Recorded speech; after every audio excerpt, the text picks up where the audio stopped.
సంక్రాంతి వెళ్ళిపోయి చాలా రోజులే అయింది. మళ్ళీ వచ్చే సంక్రాంతి సినిమాల గురించి అండ్ అలాగే ఈ సంక్రాంతికి ఇంకా రిలీజ్ అయిన సినిమాల గురించి ఇంకా వీఆర్ స్టిల్ టాకింగ్. రీజన్ ఏంటంటే గత 92 ఏళ్ల తెలుగు సినీ చరిత్రలో ఇప్పటి వరకు ఈ సంక్రాంతికి రిలీజ్ అయిన సినిమాలు చేసిన మార్కెట్ అసలు అద్భుతమనే చెప్పాలి. And it is record breakingly highest అని చెప్పొచ్చు. అందుకనే నెక్స్ట్ ఇయర్ సంక్రాంతికి ఏ మూవీస్ రిలీజ్ చేయాలా అన్నది ఇప్పటి నుంచే టాలీవుడ్ లో ఓ పెద్ద చర్చ అయిపోయింది. By the way next year సంక్రాంతికి ముగ్గురు మనగాళ్ళు బరిలో దిగడానికి సిద్ధమవుతున్నారు. ప్రతి సీజన్ లోనూ సినిమాలు రిలీజ్ అవుతుంటాయి. అయితే సీజన్ ను బట్టి కూడా కలెక్షన్స్ ఉంటుంటాయి. ఒకప్పుడు సమ్మర్ సీజన్ లో సినిమా రిలీజ్ అంటే వసూళ్ల జాతర కనిపించేది. ఇప్పుడు ఆ కళ సంక్రాంతి సీజన్ కు వచ్చేసింది. ఎన్ని సినిమాలు రిలీజ్ అయినా వసూళ్లకు ఢోకా ఉండదు. బ్లాక్ బస్టర్స్ కు తిరుగుండదు.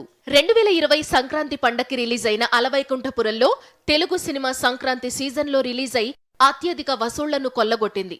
సరిగ్గా 4 ఏళ్ల తరువాత అదే సీజన్ లో చాలా చిన్న చిత్రంగా రిలీజ్ అయిన హనుమాన్ అలవైకుంఠపురంలో రికార్డును బద్దలు కొట్టింది. 92 ఏళ్ల తెలుగు సినిమా హిస్టరీలో సంక్రాంతి సీజన్ విడుదల చిత్రాల్లో హనుమాన్ అత్యధిక వసూళ్లను కొల్లగొట్టిన మూవీగా నిలిచింది. సంక్రాంతి సీజన్ లో రికార్డుల మీద రికార్డులు, ఎన్నాళ్లుగానో ఎదురు చూస్తున్న విజయాలు దక్కడంతో హీరోలందరూ ఇదే సీజన్లోనే రావాలనుకుంటున్నారు.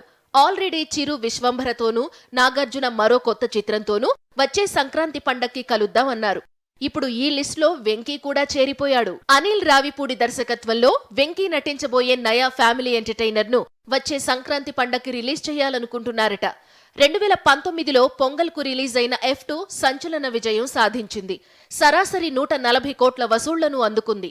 అందుకే వెంకీ రావిపూడి ఆ సెంటిమెంట్ ను రిపీట్ చేయాలనుకుంటున్నారట.